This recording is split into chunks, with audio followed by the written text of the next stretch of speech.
नमस्कार, मी संकेत Deshpande. Top news मराठीच्या prime time बुलेटिनमध्ये आपलं स्वागत. आणि या प्राईम टाईम बुलेटिनची सुरुवात करूयात एका पॉझिटिव्ह स्टोरीनं. नुकतीच कसबा चिंचवड पोटनिवडणुकीचा निकाल जाहीर झालाय. या पोटनिवडणुकीत कसब्यात आनंदवे अभिजित बिचुकले यांच्यासह 12 जणांची अनामत रक्कम, तर चिंचवडमध्ये राहुल कलाटे यांच्यासह 25 उमेदवारांची अनामत रक्कम जप्त झाली आहे. अर्थात ही अनामत रक्कम जप्त का झाली आहे आणि अनामत रक्कम जप्त केव्हा होते हेच पाहूयात आजच्या टॉप न्यूज मराठीच्या इन्फोमध्ये. एखादी निवडणूक लढवण्यासाठी उमेदवाराला एक निर्धारित रक्कम निवडणूक आयोगात जमा करावी लागते. या रकमेला डिपॉझिट म्हणजेच अनामत रक्कम म्हटलं जातं. जर एखाद्या उमेदवाराला निश्चित केलेली मतं मिळवता आली नाहीत तर ही अनामत रक्कम जप्त होते. ही अनामत रक्कम प्रत्येक निवडणुकीसाठी वेगवेगळी असते. ग्रामपंचायत निवडणुकीपासून ते अगदी राष्ट्रपती पदाच्या निवडणुकीपर्यंत प्रत्येक निवडणुकीत उतरलेल्या उमेदवाराला अनामत रक्कम द्यावी लागते. आता कोणत्या निवडणुकीत किती अनामत रक्कम भरावी लागते हे पाहूयात ग्राफिक्सच्या माध्यमातून. लोकसभा निवडणूक. सर्वसामान्य वर्गातील उमेदवाराला 25,000 रुपयांची अनामत रक्कम जमा करावी लागते. तर SC आणि ST वर्गाच्या उमेदवारासाठी ही रक्कम 12,500 इतकी असते. विधानसभा निवडणूक. सर्वसामान्य गटातील उमेदवारांसाठी ही अनामत रक्कम 10,000 रुपये असते. तर SC आणि ST वर्गातील उमेदवारांसाठी ही 5,000 रुपये इतकी अनामत रक्कम जमा करावी लागते. राष्ट्रपती आणि उपराष्ट्रपती पदासाठीची निवडणूक. सर्व वर्गांसाठी अनामत रक्कम ही समान असते. राष्ट्रपती आणि उपराष्ट्रपती पदाच्या निवडणुकीतील उमेदवारांना 15,000 रुपये इतकी अनामत रक्कम म्हणून रक्कम जमा करावी लागते. आता ही अनामत रक्कम जप्त केव्हा होते आणि परत केव्हा मिळते हे देखील पाहूयात. निवडणूक आयोगाच्या म्हणण्यानुसार जेव्हा उमेदवार उभ्या असणाऱ्या जागेवर मतदानाच्या 1.6% म्हणजे 16.66% मतं मिळवू शकत नाही तेव्हा त्याची अनामत रक्कम जप्त केली जाते. उमेदवाराला 1.6 पेक्षा जास्त मतं मिळाली तर ती अनामत रक्कम परत देखील केली जाते. जर उमेदवाराचा उमेदवारी अर्ज रद्द झाल्यास किंवा उमेदवाराने उमेदवारी अर्ज मागे घेतल्यास ही अनामत रक्कम परत देखील केली जाते. तर अशाच ताज्या आणि महत्त्वपूर्ण बातम्यांसाठी पाहत रहा टॉप न्यूज मराठी.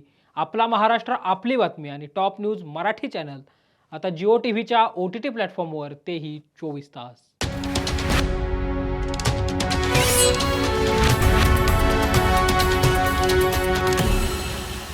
नुकतीच कसबा आणि चिंचवडची पोटनिवडणूक पार पडली. या पोटनिवडणुकीमध्ये कसब्यात काँग्रेस तर चिंचवडमध्ये भारतीय जनता पक्षाची आमदार जो आहे तो आमदार निवडून आला. मात्र त्यानंतर जर आता आपण कसब्यात पाहिलं तर कसब्यात जे भारतीय जनता पक्षाचे उमेदवार होते हेमंत रासने, त्यांनी एक फलक लावत पेटेने उद्या नव्याने हे सामर्थ्य नाशवंत नाही असं म्हणत आपल्या पुढील राजकीय जी काही राजकीय प्रवास असेल त्याची एक चुणूक दाखवल्याचं पाहायला मिळतं. आणि या ठिकाणी त्यांनी असं म्हटलं आहे, या फलकाच्या माध्यमातून कसबा विधानसभा पोटनिवडणुकीसाठी भारतीय जनता पार्टीच्या पाठीशी मतदान रूपी उभं राहणाऱ्या प्रत्येक मतदाराचे आभार मानतो आणि कसबा विधानसभा पोटनिवडणुकीत मतदारांनी दिलेला जो कौल आहे तो कौल देखील मी नम्रपणे स्वीकारतो. या पोटनिवडणुकीत भारतीय जनता पार्टीच्या कार्यकर्त्यांसह घटक पक्षांचे वरिष्ठ नेते कार्यकर्ते यांनी जीवाचं रान केलं. मात्र अपेक्षित असून सुद्धा म्हणजे भाजपाने अगदी एन केन प्रकारेनं सगळी रचना जी आहे ती अगदी CM DCM 1 डझन मंत्रिमंडळातले मंत्री कसब्यात आणलेत. आणि असं असून सुद्धा हा पराभव झाल्यानं हेमंत रासनेंनी या फलकामध्ये म्हटलं आहे की अपेक्षित यशानं हुलकावणी दिली. संघटना नाही तर कुठेतरी मी वैयक्तिकदृष्ट्या या सगळ्यामध्ये कमी पडलो त्यात. आणि त्यानंतर त्यांनी असं म्हटलं आहे की निवडणुका म्हटल्यानंतर जय पराजय हा होतच राहतो. या खरं तर नाण्याच्या 2 बाजू आहेत.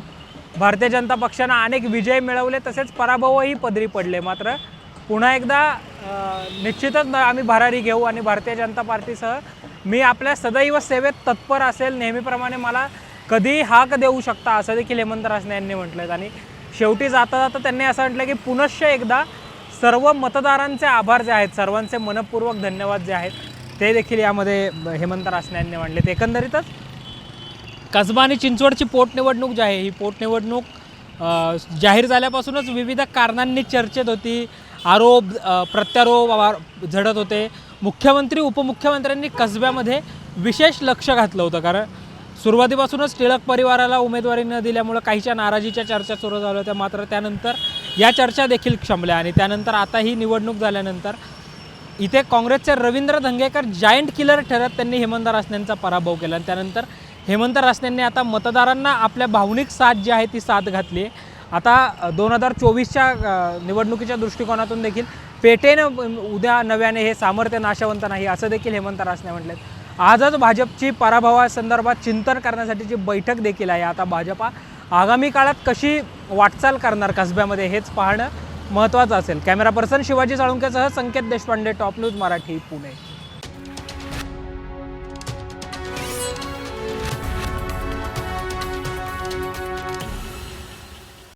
8 मार्च जागतिक महिला दिनानिमित्तानं PMPML कडून पुण्यातील महिलांना एक खास सवलत मिळणार आहे। आता पुण्यातील महिलांना महिन्यातून 1 दिवस मोफत प्रवास बस सेवा देण्यात येणार आहे। महिला दिनापासून पूर्वीप्रमाणेच प्रत्येक महिन्याच्या 8 तारखेला तेजस्विनी बसमधून महिलांना मोफत प्रवास सेवा पूर्ववत केली आहे। त्यामुळे PMPML मधून प्रवास करणाऱ्या महिलांना मोठा दिलासा मिळणार आहे। याआधी 2019ला महिला दिनानिमित्त महिन्याच्या 8 तारखेला तेजस्विनी बसमधून महिलांसाठी मोफत प्रवास सुरू करण्याचा निर्णय घेतला होता। त्यामध्ये 23 मार्गावर 28 तेजस्विनी बस सुरू करण्यात आल्या होत्या। पण कोरोना काळात बसला महिलांचा प्रतिसाद नसल्याने त्या बंद करण्यात आल्या होत्या। मात्र कोरोना प्रादुर्भाव कमी झाल्यानंतर 2022 पासून त्या परत सुरू करण्यात आल्या। पुणे पिंपरी चिंचवड शहरात सकाळी आणि संध्याकाळी गर्दीच्या वेळी 19 मार्गावर 24 बस चालवल्या जात आहेत। तर 8 मार्च पासून परत एकदा महिलांसाठी तेजस्विनी बसमधून प्रत्येक महिन्याच्या 8 तारखेला मोफत प्रवास सेवा सुरू करण्यात येत आहे। तर ही बस सेवा कुठल्या मार्गावर सुरू होणार आहे बघूयात ग्राफिक्सच्या माध्यमातून। स्वारगेट ते येवलेवाडी, स्वारगेट ते हडपसर, अप्पा बळवंत चौक ते सांगवी, महापालिका भवन ते लोहगाव, कोथरूड डेपो ते विश्रांतवाडी, कात्रज ते महाराष्ट्र हाऊसिंग बोर्ड, कात्रज ते कोथरूड डेपो, हडपसर ते वारजे माळवाडी, भेकराई नगर ते महापालिका भवन, हडपसर ते वाघोली, अप्पर डेपो ते स्वारगेट, अप्पर डेपो ते पुणे स्टेशन, पुणे स्टेशन ते लोहगाव, महापालिका भवन ते आकुर्डी रेल्वे स्टेशन, निगडी ते पुणे स्टेशन, निगडी ते भोसरी, निगडी ते हिंजवाडी, मान फेज 3, चिंचवडगाव ते भोसरी आणि चिखली ते डांगे चौक। त्यासोबतच 10 मार्च पासून PMPMLच्या बसमधून विना तिकीट प्रवास करणाऱ्यांना 300 रुपये दंड भरावा लागत होता। तो दंड आता 500 रुपये करण्यास मंजुरी देण्यात आली आहे। नुकत्याच झालेल्या PMPMLच्या संचालक मंडळाच्या बैठकीमध्ये हा निर्णय घेण्यात आलाय। तर महिलांनी तेजस्विनी बस सेवेचा फायदा घ्याच, पण त्याचबरोबर याचीही काळजी बाळगा। अशाच महत्त्वपूर्ण बातम्यांसाठी पाहत राहा टॉप न्यूज मराठी, आपला महाराष्ट्र, आपली बातमी। कोणताही उत्साहाचा क्षण असला की खासदार नवनीत राणा त्यात सहभागी होतातच। गेल्या 12 वर्षापासून खासदार नवनीत राणा आणि रवी राणा हे होळीचा सण आदिवासी बांधवांसोबत साजरा करत असतात। यावर्षी देखील ते होळीसाठी आदिवासी भागात गेले असून नवनीत राणा यांनी मेळघाटातील महिलांसोबत आदिवासी गादली नृत्यावर ताल धरला, तर आमदार रवी राणा यांनी ढोलकी वाजवून सहभाग घेतला। नवनीत राणा यांना लोकसभेमध्ये सर्वात जास्त मते अमरावती जिल्ह्यातील मेळघाटातील आदिवासी भागातून मिळाली। आदिवासी बांधवांसाठी होळी हा सगळ्यात महत्त्वाचा सण असतो। राणा दाम्पत्य होळीसाठी तब्बल 5 ते 7 दिवस मेळघाटातील आदिवासी बांधवांसोबत होळी साजरी करतात। या दरम्यान तरुणींनी नवनीत राणांसोबत सेल्फी सुद्धा काढल्यात। अशा प्रकारे राणा दाम्पत्यांच्या येण्याने मेळघाटात उत्साहाचं वातावरण दिसून आलं। अशाच महत्त्वाच्या बातम्यांसाठी बघत राहा टॉप न्यूज मराठी, आपला महाराष्ट्र, आपली बातमी।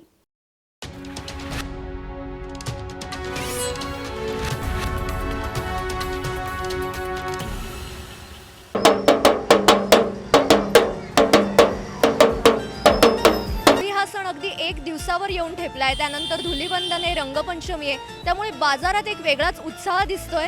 आता मी बोहोरी आळीत आहे आणि इथे लहान मुलांपासून मोठ्यांपर्यंत सगळेच जण होळीच्या खरेदीसाठी आलेले आहेत आणि एक वेगळीच लगबग, एक वेगळाच उत्साह या सगळ्या बाजारपेठेत दिसतोय। लहान मुलांसाठी अगदी वेगवेगळ्या आकाराच्या रंगपंचमी, आपण म्हणतो की रंगपंचमीसाठीच्या ज्या पिचकारी आहेत त्या आहेत, लहान आहेत, मोठ्या आहेत, जम्बो आकाराच्या आहेत, त्याचबरोबर काही कार्टून्सच्या आकारातल्या सुद्धा वेगवेगळ्या अशा पिचकारी इथे आपल्याला बघायला मिळत आहेत। त्याचबरोबर पर्यावरणपूरक असे रंगसुद्धा या बाजारात आहेत आणि होळीसाठीचे हलगी जे म्हणतो, होळी रे होळी पुरणाची पोळी असं म्हणत हलगी वाजवतो, ती हलगीसुद्धा बाजारात दिसतीये. आपल्याला लहान मुलांसोबत त्यांचे पालक दिसत आहेत, अगदी ज्येष्ठ नागरिकसुद्धा होळीच्या खरेदीसाठी इथे आलेले आहेत आणि एक वेगळा उत्साह होळीचा असतो. एकंदरीतच तणावमुक्ती व्हावी, आनंद व्हावा, समाजातले सगळे एकत्र यावे यासाठी होळीचा सण साजरा केला जातो. पण गेल्या अनेक वर्षांपासून आपण बघतो की होळीमध्ये सुद्धा पर्यावरणाचा ऱ्हास होतो. त्यासाठी पर्यावरणपूरक अशा गोष्टी आत्ता बाजारात आपल्याला बघायला मिळत आहेत. रंगांमध्ये सुद्धा पर्यावरणपूरक असे रंग आहेत आणि एक वेगळा उत्साह आपल्याला इथे बघायला मिळतोय. एक वेगळीच एनर्जी, एक सकारात्मक ऊर्जा या सगळ्या बाजारात आलेली आहे आणि अगदी एक दिवसावर होळी हा सण आलेला आहे. कॅमेरा पर्सन शिवाजी साळुंकेंसह बागेश्री पारनेरकर, टॉप न्यूज मराठी, पुणे.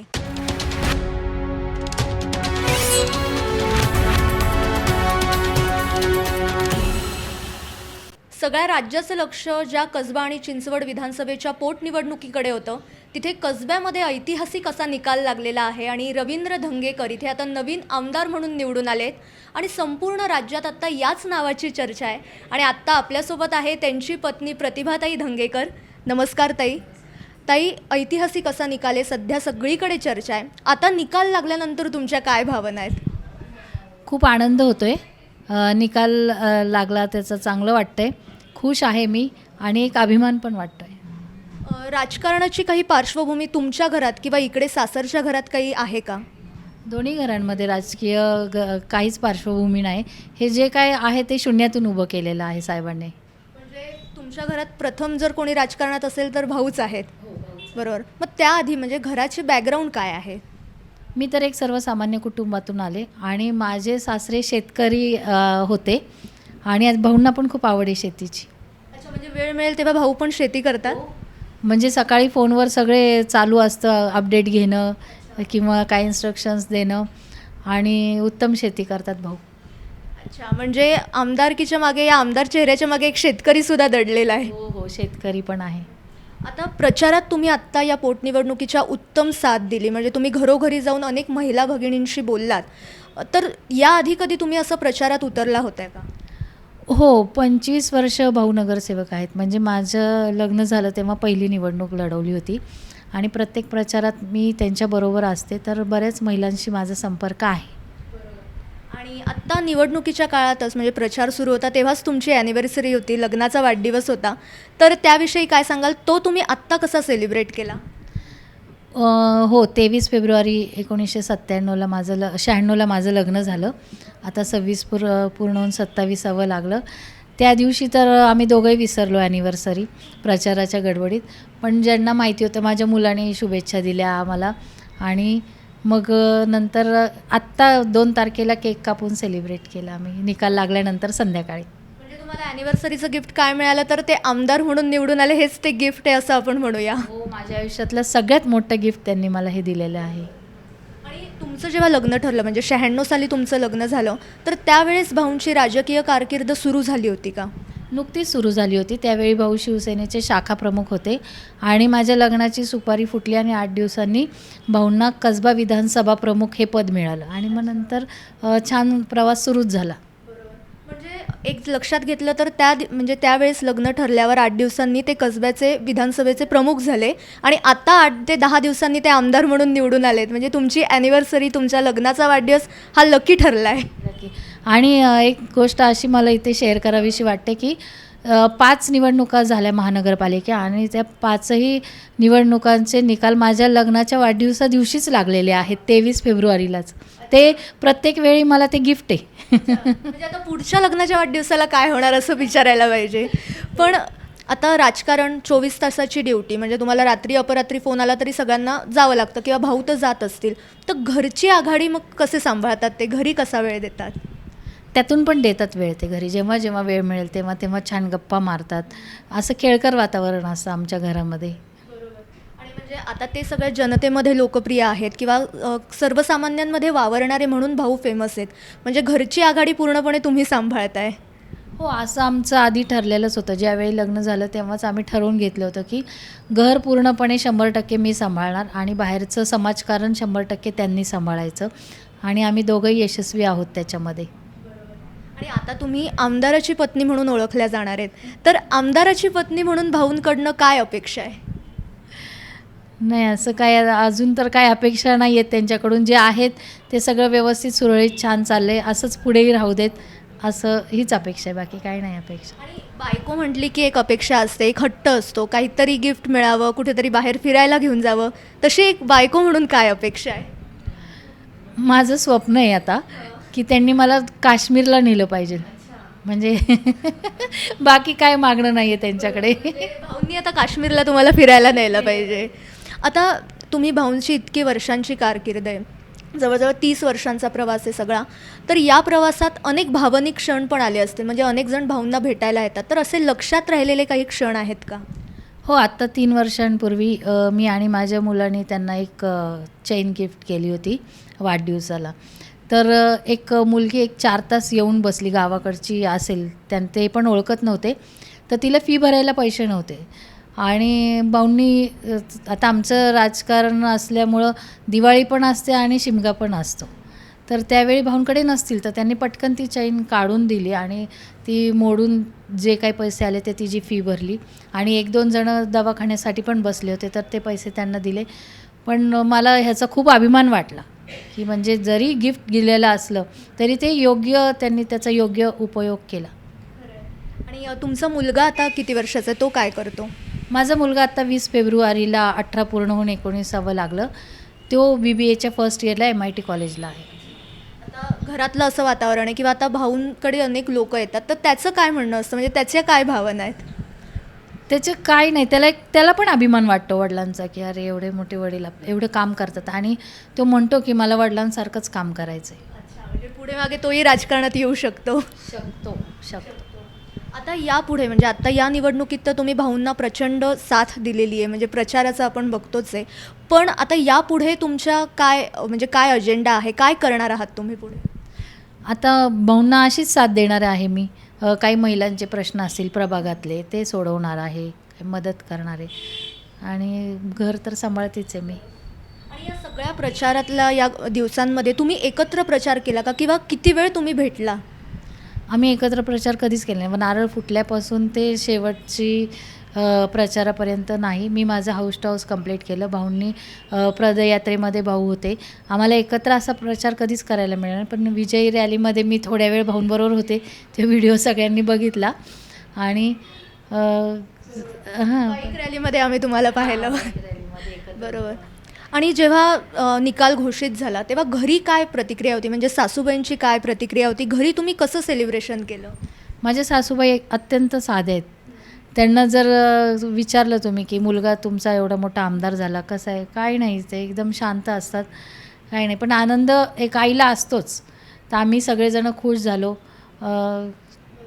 तुमचं खूप मोठं कुटुंब आहे, तर तुम्ही सगळ्यांनी तयारी कशी केली होती? 11 माणसांचं कुटुंब आहे आमचं. आम्ही औक्षणाची वगैरे तयारी केली होती आणि पेढे वगैरे आधीच आम्ही आणून ठेवले होते, कारण आम्हाला माहिती होतं निकाल आमच्या बाजूने लागणार, त्यामुळं पेढे वगैरे आणून ठेवलेले होते. आणि लोक मग नंतर भेटायला यायला सुरुवातच झाली. आणि आता एक पत्नी म्हणून तुम्हाला विचारते की भाऊंमधला असा कोणता गुण आहे तो तुम्हाला खूप आवडतो? ते खूप म्हणजे लोकांबद्दल जास्त विचार करतात. त्यांची मदतीची भावना खूप आहे. आणि हा एखादाच माणूस असं करतो, हे मी मागच्या पण बऱ्याच मुलाखतींमध्ये सांगितले की तो गुण मला खूप आवडतो आणि खूप अभिमान वाटतो त्याचा, की एखादीच व्यक्ती अशी जन्माला येते की ती सगळ्या समाजाचा विचार करते, कुटुंबाचा करते आणि समाजाचा जास्त विचार करते. हे मला त्यांचा स्वभाव खूप आवडतो. आणि असा कोणता एखादा स्वभाव गुण आहे की जो त्यांनी थोडा बदलावा, थोडासा चेंज केला पाहिजे असं वाटतं? नाही, असं नाही वाटत. ते आहे तसेच खूपच छान आहेत आणि त्यांनी आहे तसंच राहावं असं मला वाटतं. काही बदल वगैरे काही करू नये. आणि घरी कधी चिडतात का ते? कधीच चिडत नाहीत. मी चिडते पण ते हसून ते घालवतात, काहीतरी जोक वगैरे करून तो प्रसंग ते निवळून नेतात. माझंच थोडीफार चिडचिड असते. म्हणजे घरी तुमचा दबदबा आहे असं म्हणायला पाहिजे. तुम्हाला घाबरतात का? नाही, घाबरत नाही, पण शांत करण्याचं काम करतात ते. आणि याआधी तुम्ही एकत्र कुठे फिरायला गेलाय म्हणजे आत्तापर्यंत अशी शेवटची ट्रिप कोणती आहे? माझ्या लग्नाला मी सांगितलं आत्ता 26 वर्ष पूर्ण झाले, तर त्यातले 20 वर्ष आम्ही कधीही कुठे गेलो नाही.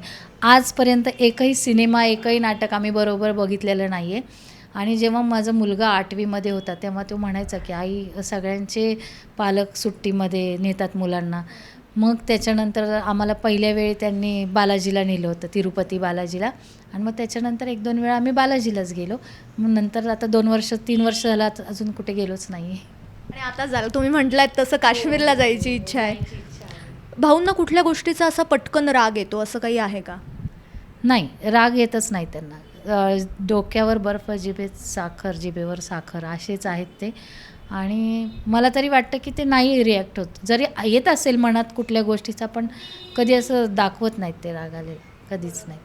आणि आता आमदार तर म्हणून निवड झाली आहे, ऐतिहासिक असा निकाल लागलेला आहे. तर काय सांगाल भाऊंना? एक संदेश द्यायचा असेल एक पत्नी म्हणून किंवा एक सर्वसामान्य महिला म्हणून तुम्ही काय सांगाल? एक सर्वसामान्य महिला म्हणून असंच हे सांगेल की तुमच्या हातून चांगलं कार्य घडू देत आणि सगळ्यांचे आशीर्वाद घेत राहा. आणि जोपर्यंत त्यांचा आणि माझा शेवटचा श्वास आहे तोपर्यंत जनतेची सेवा घडू देत, एवढं सांगेल. नक्की. आणि तुमच्यासारखी इतकी खंबीर साथ एक स्त्री शक्ती त्यांच्यासोबत आहे तर नक्कीच होईल. आणि आता महिला दिन पण येतोय, तर महिलांना काय सांगाल? महिलांना तर सगळ्यात पहिले महिला दिनाच्या हार्दिक शुभेच्छा देईल. आणि महिलेचा मी अर्थ सांगेल की म्हणजे महत्त्वाकांक्षी, हे म्हणजे हिम्मतवाली, आणि ल म्हणजे लाजवंती. तर महिलांमध्ये हे सगळे गुण असतात, तर ते तसेच जपा आणि खंबीर साथ आपल्या कुटुंबाला द्या. आणि आपण जर साथ दिली तर आपलं कुटुंब पुढे जातं, उभं राहतं. आणि महिलेला मी एवढं सांगेल की स्वतःची तब्येतीची काळजी घ्या, वेळोवेळी तपासण्या करून घेत जा. आणि आपण जर सुदृढ तर आपलं कुटुंब सुदृढ, आणि आपण शिक्षित तर आपलं कुटुंब शिक्षित. तर शिक्षणही घ्या, चांगलं शिक्षण घ्या, हे मी सांगेल, संदेश देईल. खूप खूप धन्यवाद ताई. खूप छान वाटलं तुमच्याशी बोलून. खरं म्हणजे भाऊंना तर आपण जनसामान्यांमध्ये, सामान्य नागरिकांमध्ये मिसळणारे कार्यकर्ता म्हणून सगळेच ओळखतो. पण घरीसुद्धा भाऊ कसे आहेत, घरची आघाडी ते कशी सांभाळतात हे आपल्याला ताईंकडून समजलं. आणि ताईंची खंबीर साथ भाऊंना आहेच. आणि खरंच खूप गोड जोडी आहे ही, असं म्हणायला हरकत नाही. कॅमेरा पर्सन शिवाजी साळुंकेंसह बागेश्री पारनेरकर, टॉप न्यूज मराठी, पुणे.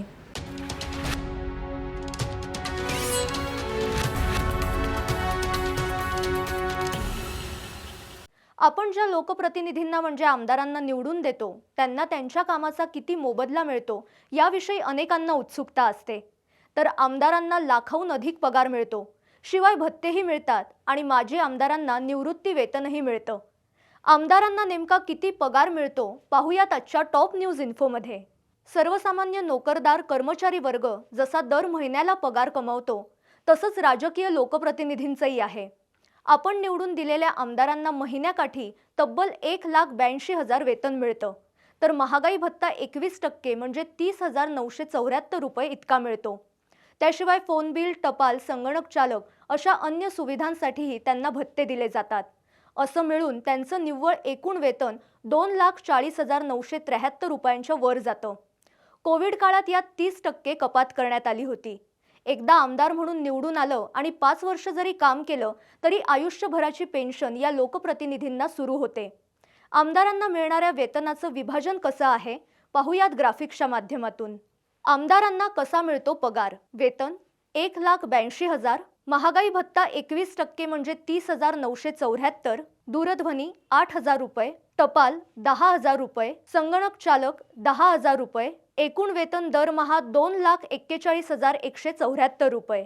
खासदारांना देखील आमदारांप्रमाणेच पगार मिळतो. मात्र आमदारांच्या तुलनेत खासदारांना अन्य काही चांगल्या सुविधा दिल्या जातात. आता सरकारमधील अन्य काही महत्त्वाच्या अधिकाऱ्यांचा पगार किती आहे पाहूयात ग्राफिक्सच्या माध्यमातून. संसद सदस्य म्हणजे खासदार 1,51,833, सर्वोच्च न्यायालयाचे न्यायाधीश 2,50,000, केंद्र सरकारमधील सचिव 2,25,000, सेबीचे चेअरमन 2,25,000, RBI गव्हर्नर 2,50,000. आमदारांचा कार्यकाळ संपल्यानंतर त्यांना 50,000 रुपये निवृत्ती वेतन मिळतं. तसंच एखाद्या आमदाराने 5 वर्षांपेक्षा जास्त काळ सभागृहाची सेवा केली असेल तर त्याला 5 वर्षांच्या कार्यकाळानंतर प्रत्येक वर्षासाठी दरमहा 2,000 याप्रमाणे जादा निवृत्ती वेतन देण्यात येतं. विशेष म्हणजे आमदाराच्या मृत्यूनंतर त्याच्या विधवा पत्नीस 40,000 रुपये इतकं निवृत्ती वेतन दिलं जातं. अशाच महत्त्वपूर्ण बातम्यांसाठी पाहत रहा टॉप न्यूज मराठी. आपला महाराष्ट्र आपली बातमी.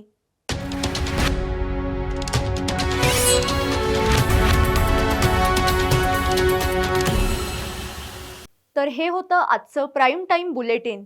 पुण्यासह राज्य आणि देशविदेशातील घडामोडींसाठी पाहायला विसरू नका टॉप न्यूज मराठीचं प्राईम टाईम बुलेटिन. पाहत रहा टॉप न्यूज मराठी. आपला महाराष्ट्र आपली बातमी.